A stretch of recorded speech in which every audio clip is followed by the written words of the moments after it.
Support for this NPR podcast and the following message come from Microsoft Teams, a digital workspace in Office 365 where teams can create, collaborate, and communicate authentically. Take teamwork where you work with apps for mobile and desktop. Visit office.com/teams. We registered for the New York Gift Show, which is the holy grail of trade shows. And we thought that this is going to be the ticket to our success, but we were wrong. Wow. It was a complete disaster.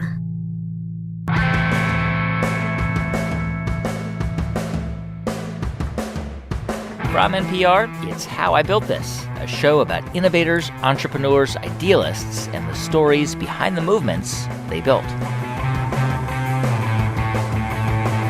I'm Guy Raz, and on today's show, the story of how Mei Shi left China for America, used Campbell's soup cans to make candles, and turned that into a multi-million-dollar company.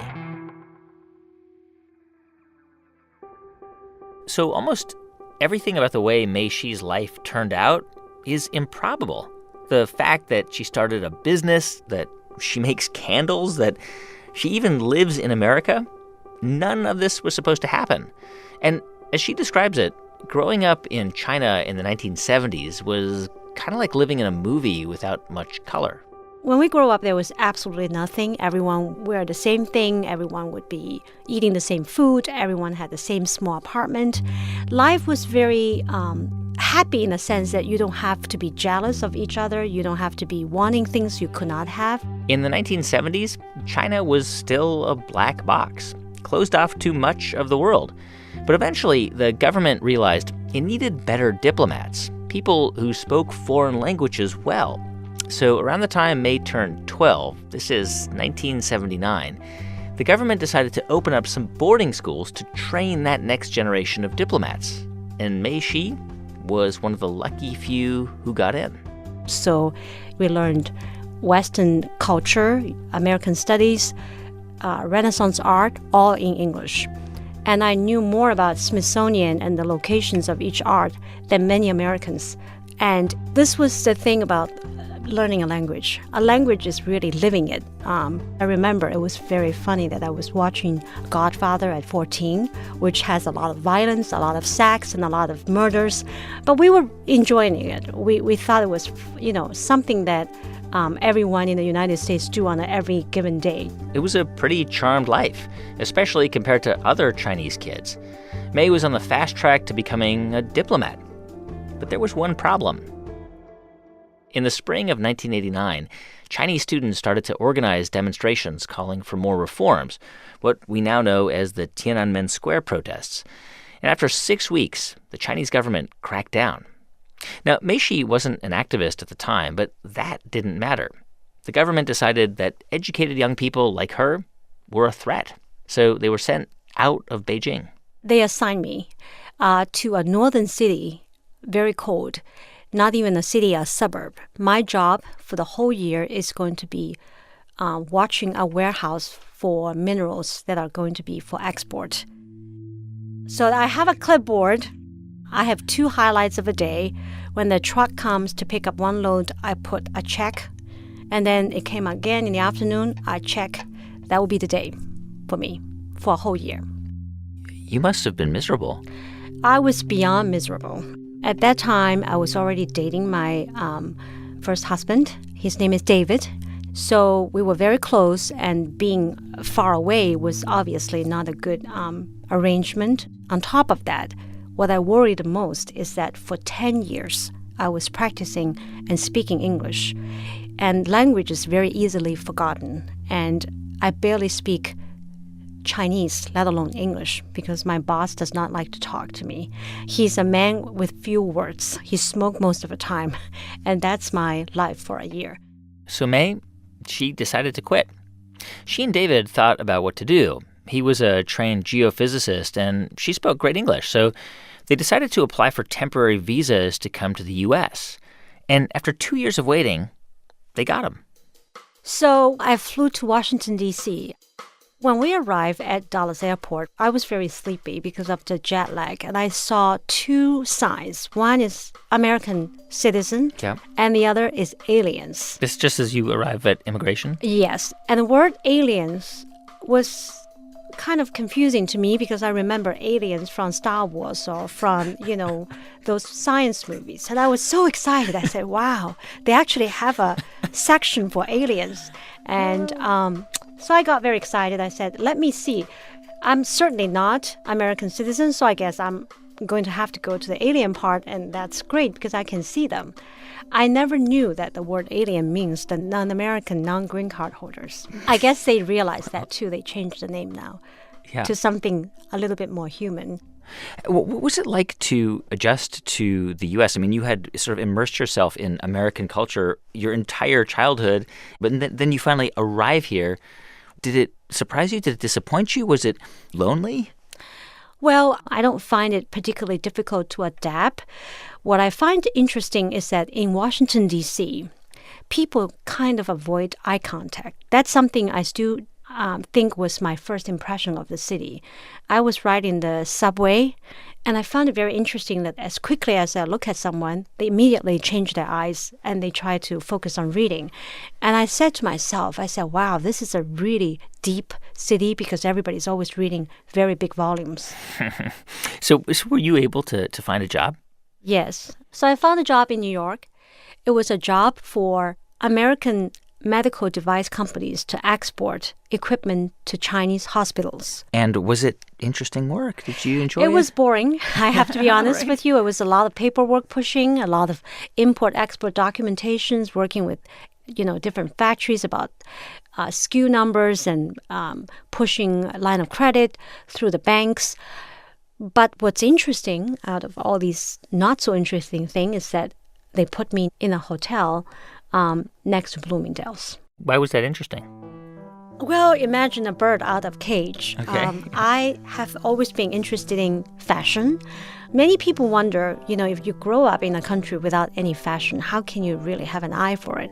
Right. And when I was growing up in the foreign language middle school, China at that time already started exporting fashion, and they would have those rejected fashion, and they put them on sale near the bus stations. So we would be jumping from one place to another looking for cheap fashion. So that was always something I'm very interested in. And when you're put next to a Bloomingdale, that was the best thing that can possibly happen. So you would just go and hang out at Bloomingdale's? Every day I would go, starting from the first floor, which, all these sales ladies that they spray fragrances, right. And everybody hate them. Not me. I love them. Say, spray on me. I like being sort of in the middle of something they're launching and be able to tell what's in the fragrance that I like and dislike. And then look at the packaging. Packaging is always fascinating to me because I grew up in a country with no packaging at all. But what interests me the most is the fashion floor, and it's usually the second floor, and just being amazed. And I love the women in New York, the way they are so confident, and they dress in those colors, in those shapes, and they look great. And then I would always end in the home department, and it would always give me a lot of questions because it would look like it's in the 1920s. So what did it look like? Furnitures were very ornate. It has a lot of very, gilded finish. And then the plates are like Laura Ashley prints, very small, grandma's wallpaper floral. And I'm just wondering, the person who is so confident walking on the street will go home to see this. It's so disconnected. So I keep saying that to David. Yeah. When we talk on the phone, he hears me He was talking. living in D.C.? He's in D.C. I was in New York, and I would get up at 5 on Monday and took the first train, and I'll get home at 9 o'clock on Friday. So it's not really a very good quality of life. And I was calling him about what I discovered was very exciting, and then I continually bring up how disconnected the fashion and the home departments are. Finally, he said, May, you seem to be really upset about this commute. Yeah. So he said, maybe we should start something. So you quit and then what was the plan? What was the business you guys were going to do? So we knew it's going to be home because we know Homewares, home goods. Home goods, because the fashion business is dominant by brands, and we feel the home business is left without brands, and that's where we see the opportunity. So it closed the gap between home and fashion. So that's our idea. We don't know what product. Yeah. We just quit, both of us at the same time. And you just like started brainstorming in your apartment or your house at the time, like trying to figure out what to do? Not only with each other, but we really reach out to our friends. So we brainstormed with our friends. And as a result of that, when we started the business in the middle of 1994, we quickly got a lot of feedbacks. People sent me samples, sent me pictures, and we zone in on about 4 categories. And what were they? The first, you will be surprised, is silk flowers. I don't know Silk if you know flowers, them. They're fake flowers that never die. The second category is accessories for your car. So seat cushions, something to make you feel comfortable when you drive for a long distance. And the third category, because I noticed American Doll was so popular, is a kind of doll that can rotate with music. And the last, something that I didn't even think is interesting, but I think it might have an opportunity, is a candle. Candles. Every category I mentioned is a huge business in this country. There are billions of dollars that are in each of those categories. But you didn't have access to massive amounts of data and research then because the internet wasn't available. No, it wasn't. And I don't really know what difference we will make other than, making it design better. But I didn't even know how hard it was. It's actually good that you don't know everything, that you don't know how hard it is, that you just have a gut that something can be done to make it better. There's no amount of research that can prove an idea. But there's one thing you can always do, which is to take your product to the market. So that's what we did. How did you get the products, by the way?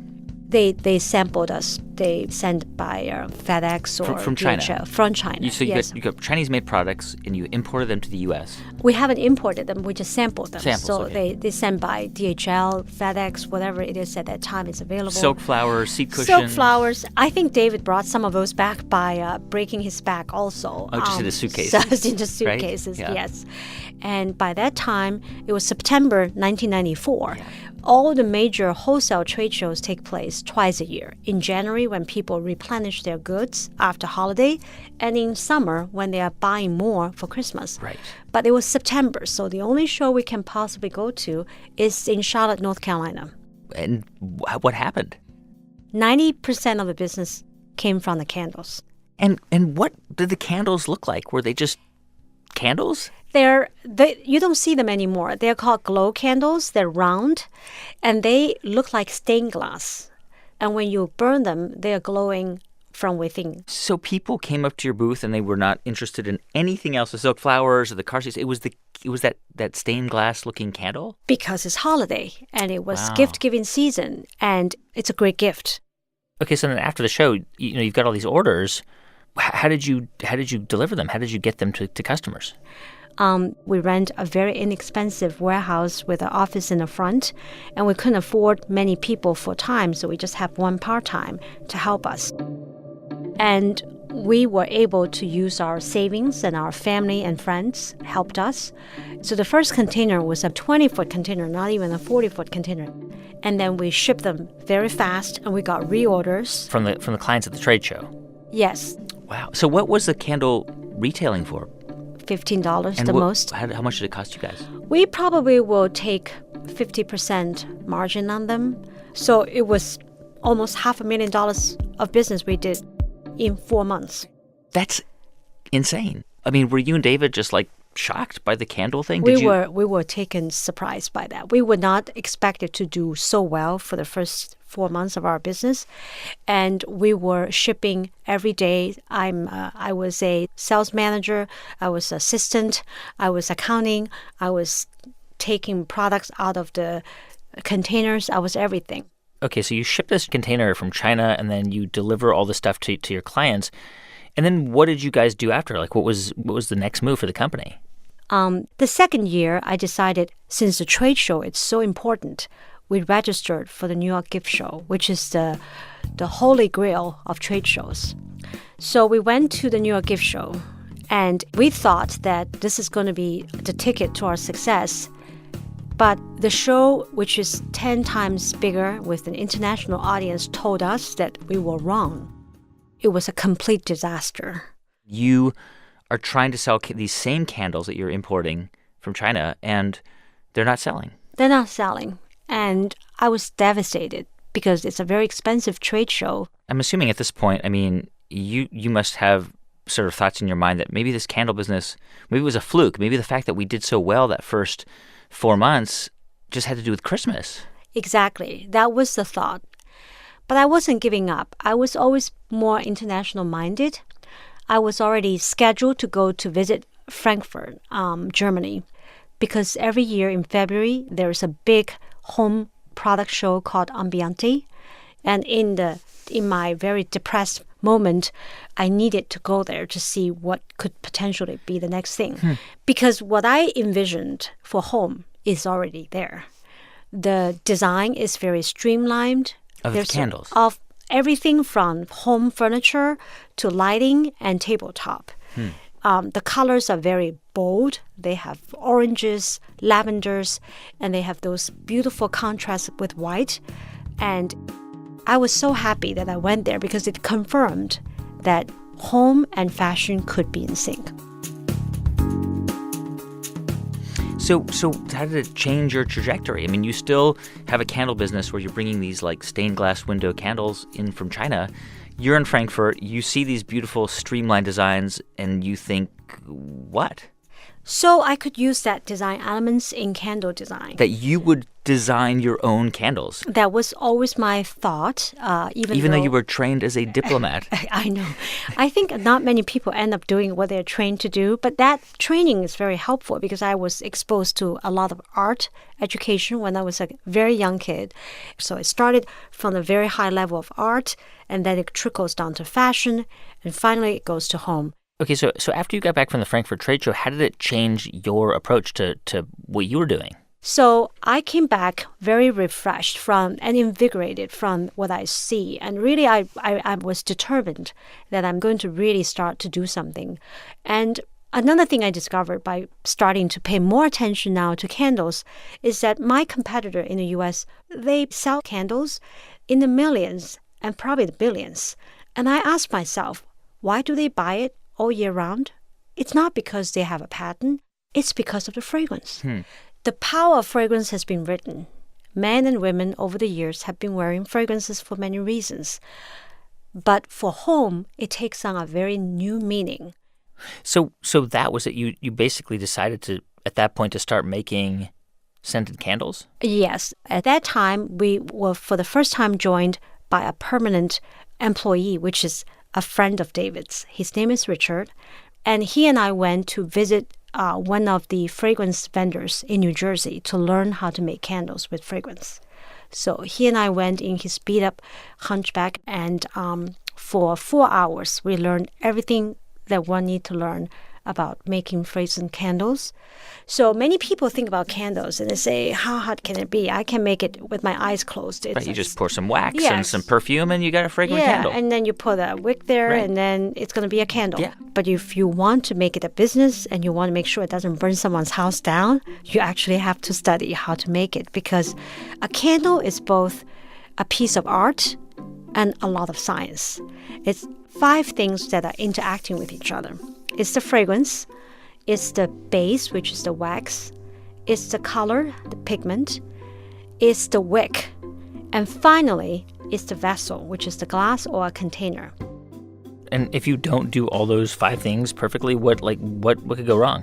Well, have you ever seen candles that has a lot of black soot? Yeah. That's because the wick is too big. Or you could have a candle that simply tunnel burn into the middle. Right. And you don't smell anything. That's because the formula and the wick is not optimized. So half a day you visit there, and you drive back to Maryland and you start to experiment? We were bursting out of excitement. We said, wow, we're going to start making fragrance candles for the first time. And we decided to experiment what we learned. But we didn't have the molds when we went home. So instead, we were always eating a lot of Campbell's soup You were a startup. You were eating a lot of Campbell soup. Exactly, a lot of Campbell soup, noodle soup. So we said, these are great sizes, so let's use them. For molds. For molds. So we started mixing in our kitchen with our regular pots, oils, with wax, with colors. But one thing we forgot in our excitement is a chemical that blend the oil really well with the wax so that when you take it out of the molds, it looks very smooth. Yeah. We forgot that chemical. But what happened is a random harvest because when we took the candle out of the mold, the candle looked fossilized. Fossilized? Because of the oil not blending very well. So it kind of had this aged look around it? It has a snowflake on it. Wow. And no candles are alike. So the snowflake would be on different part of the candle. Everything looks handmade. And on top of that, I blended fragrance differently. I put vanilla with lavender. I put watermelon with mint, where many people just have a straight vanilla or a straight watermelon. And is that the secret sauce, the fragrance? Yes. And many people say the reason why they burn fragrance is the finishing touch to cleaning their home. When they want to finish and sense that the home is ready for their friends and family to come for entertaining, or when their husband and children come back to home, they want to put something to mark that it's a clean house. So they put a candle. It smells like a cookie. It smells like a fresh cotton. And that's why people continually buy the candles, because they need the fragrance.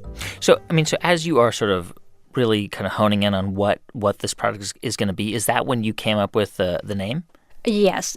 So think about those colors. Beautiful cobalt blue with a lavender, with a honeydew green, not hunter green, which everybody use, sunflower yellow, white. Think about what it means. It means energy. It means fresh. And this is where we gave the name, because we were living in Annapolis at that time. Annapolis, Maryland. Annapolis, Maryland. And many times I would take my dog for a walk. I like how Annapolis really still today is still very quiet. It's not the Hamptons or any other, foo-foo shishi place. Yeah. It's very down to earth. Yeah, it's very real. It's very pristine in the sense that, to me, coming from China, it is very untouched. And it stands for natural beauty. And I want to communicate that because our candles are not touched by a lot of chemicals. It has that natural finish on our texture. So we just called it Chesapeake Bay Candle.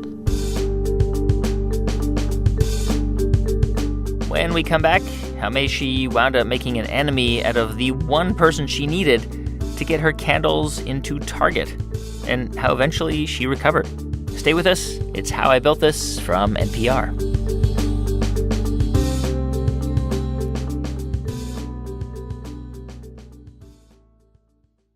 Support also comes from Cayman Jack. Cayman Jack's premium prepared margarita is made from natural key limes, 100% blue agave nectar, and real cane sugar. For a handcrafted cocktail that's ready to pour, discover Cayman Jack's margarita and mojito at a store near you. Visit CaymanJack.com. Please drink responsibly. Premium malt beverage, American Vintage Beverage Co., Chicago, Illinois.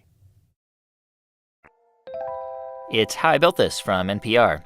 I'm Guy Raz. So, thanks to an experiment in her basement with Campbell's soup cans, Mei Shi has stumbled across a new kind of candle with bold colors and mixed fragrances. And now she just needs to convince someone to buy it. So I called Bloomingdale's, and I was working with the secretaries, begging and pleading that I have a great product. So finally, she gave me the name of the buyer. The buyer is really important. They are the eyes and ears for any company, and particularly for Bloomingdale's. You can imagine the standards really high.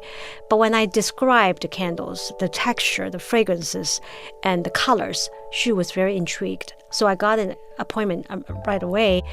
And, when I went there, they didn't even sit down. They started taking the candles and show everybody around in the office. And you knew you got them.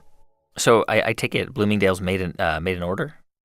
They loved it. They just showed it to their bosses, and we got the first order to ship to the stores that I have been going so many times. Wow. How did you produce enough candles to fill that order? So here comes the best part. I was frustrated because at that time, China did not have a home fragrance industry. To produce that kind of oil, you need a chemical compounding facility. And they were not used to that. They used to sell their cinnamons and their jasmines overseas. The French and the US will then turn them into oils for fine fragrance or for food flavors, but they don't have industry themselves. So if the Chinese weren't making fragrances like this, how were you able to even start that? So I talked to a few factories in China. They look at me like I have, some problem because they certainly wouldn't take on a project like that. I was frustrated and I told my sister about this, and she too was very determined to help me. So she said, I'm going to quit. And she said, I'm going to start a factory for you. Wow. In 1995. So that was the year when we started to have our own factory, which changed everything for me. Put up a is it you can do that? You could just build a factory? That's already 95. So you can, particularly in that part of China, which is very entrepreneurial. There are villages that make nothing but buttons, or a village that make nothing but candlestick. So having a factory is possible, but we have borrowed very heavily from friends and family to build that from scratch. So your sister builds this factory and starts manufacturing the candles, and were you working like crazy? Were you always working?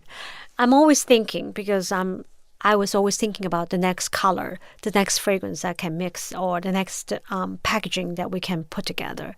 So I was always doing a lot of things at the same time. What were the things at that time that kept you up at night? What were the sort of anxieties you had? I was never have time to worry. I'm a very optimistic person, but I was always wondering who's our next customer. So we sold to Nordstrom right after Bloomingdale. They're very similar companies.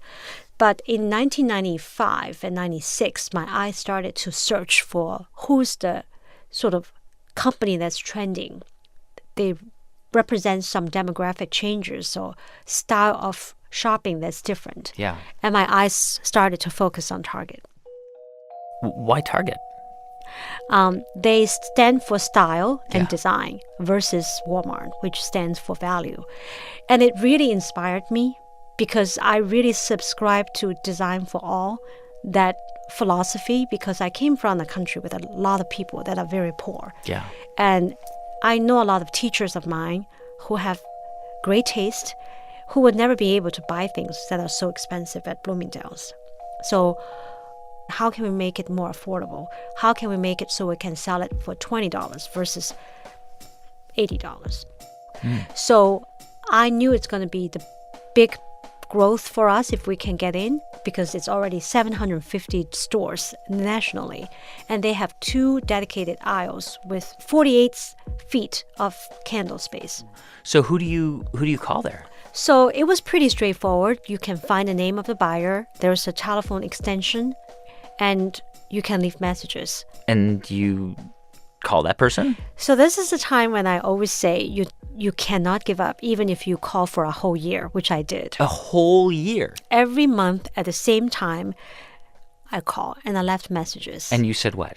I said, hi, the same thing I did with Nordstrom and the same thing I did with Bloomingdale's. Yeah, what was your pitch? What'd you say on the phone? My pitch was that I have a great candle, and now I can even say it's sold at Bloomingdale, which usually Target buyers would listen in and they would say, wow, they're already at those stores. We want to be those stores. So they would usually return your phone, but not the buyer. And nothing, silence? Nothing, silence. So how did you finally break through? What happened? So I have to say this is probably one of my biggest failure is that I started to get frustrated, and I said to the receptionist, she's not returning my call.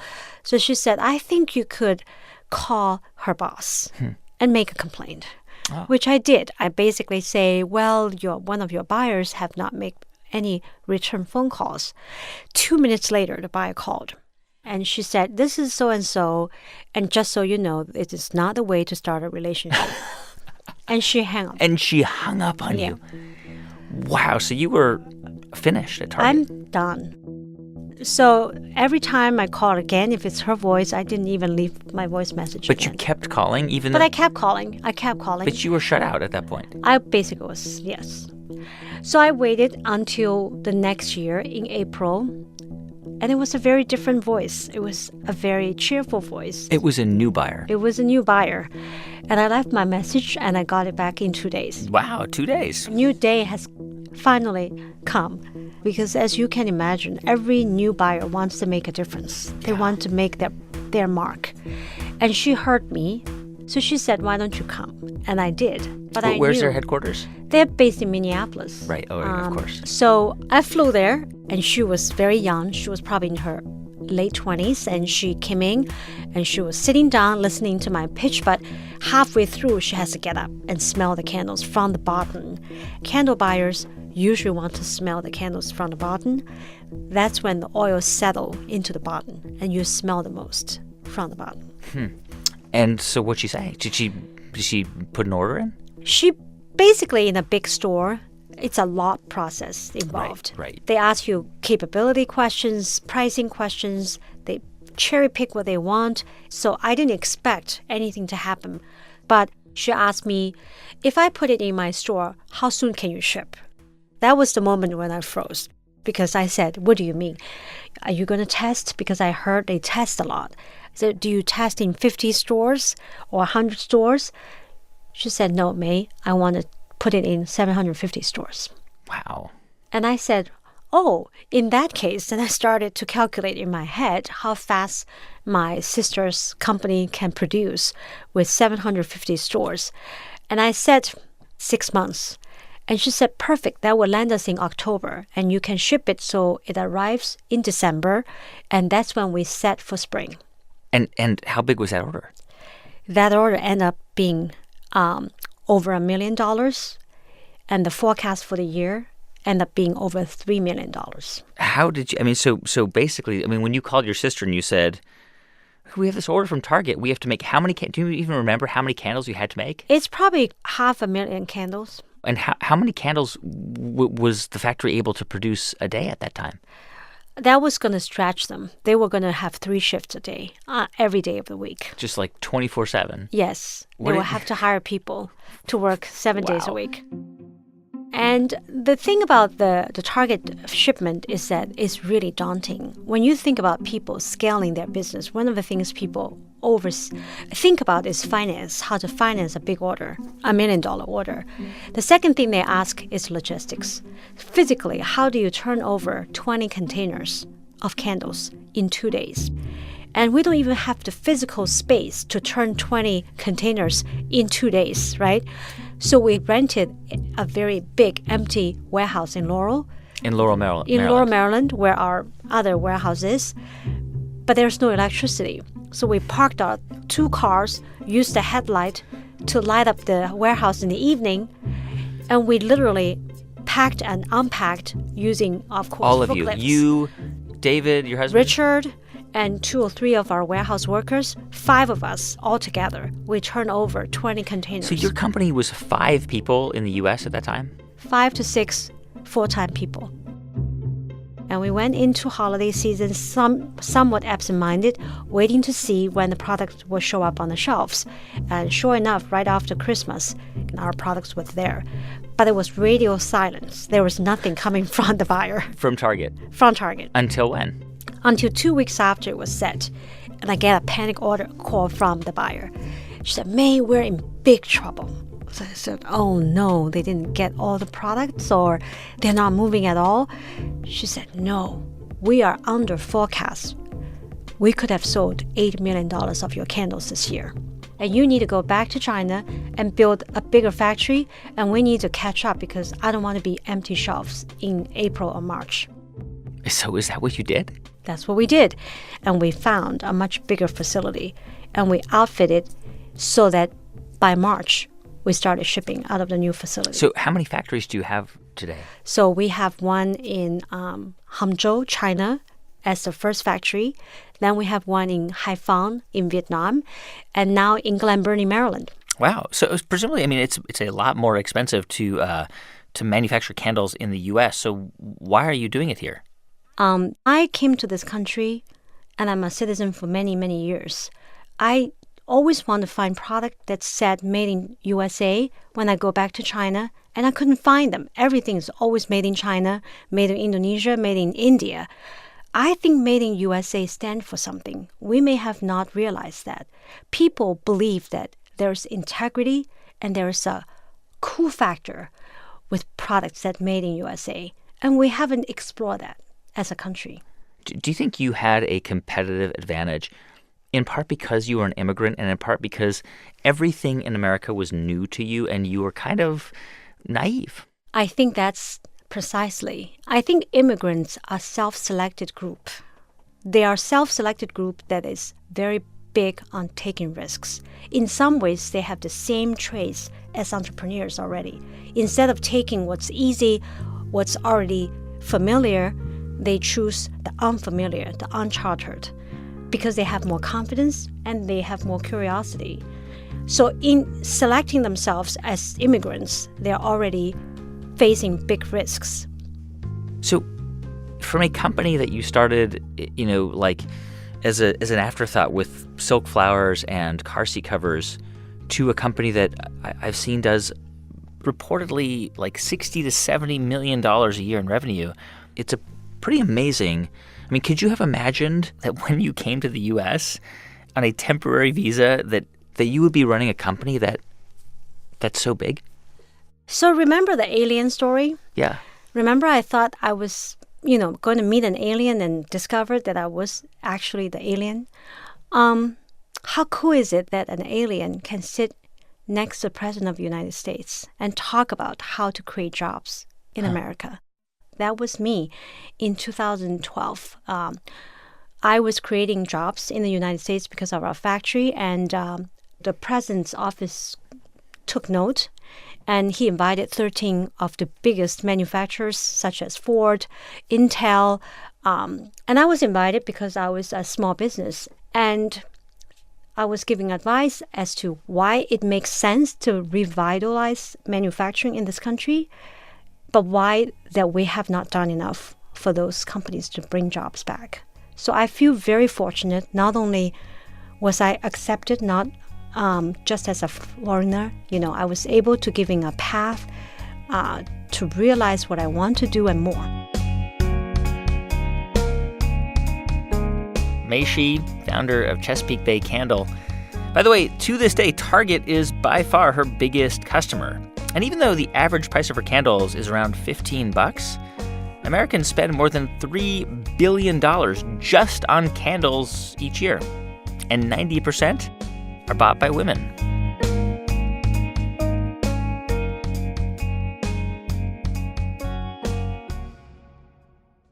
Please don't turn us off just yet. In a moment, we're going to hear from you about the things you guys are building.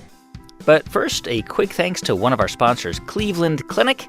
Cleveland Clinic is ranked #1 in the nation in heart care, 22 years in a row, according to U.S. News & World Report. For more information or to get a second opinion, visit clevelandclinic.org/heartcare. Hey, thanks for sticking around. It's time now for How You Built That. And we're going to hear from Louise Bigger, who lives in Toronto, and I'll let her describe the product. It tastes like the smell of cedar. There are these fruity tones that travel through your mouth at different times, and then... I think you know what she's talking about. Citrus notes. Fruity undertones, cedar, citrusy notes. Louise Bigger, as you guessed, sells... Pepper.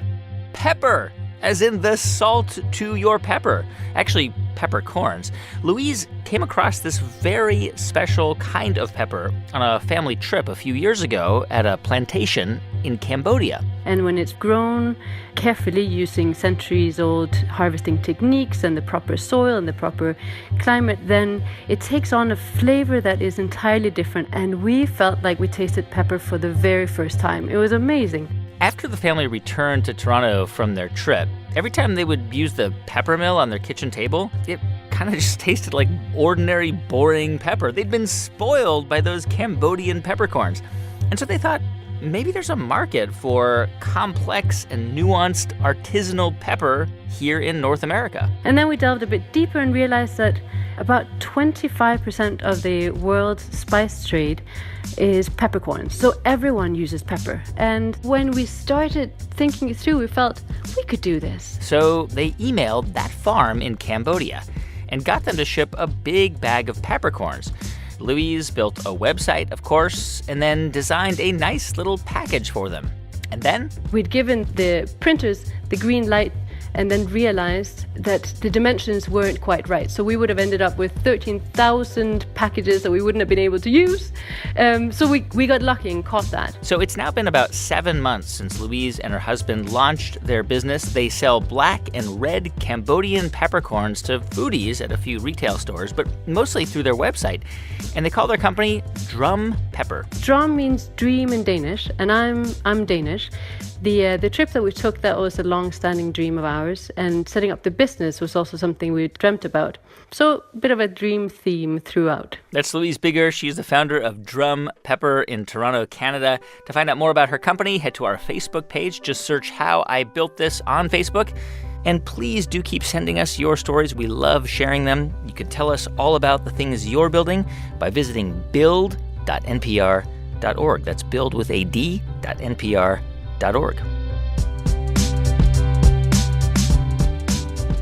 Hey, thanks for listening to the show this week. If you want to find out more or listen to previous episodes, you can go to howibuiltthis.npr.org. Please also consider subscribing to our show on iTunes, and do us a favor, write us a review while you're there. You can also write directly to us at hibt@npr.org. And if you want to send a tweet, it's @howibuiltthis. Our show was produced this week by Rund Abdel Fattah, with music composed by Ramteen Arablouei. Thanks also to Neva Grant, Sanaz Meshkinpour, and Jeff Rogers. Our intern is Claire Breen. I'm Guy Raz, and you've been listening to How I Built This from NPR.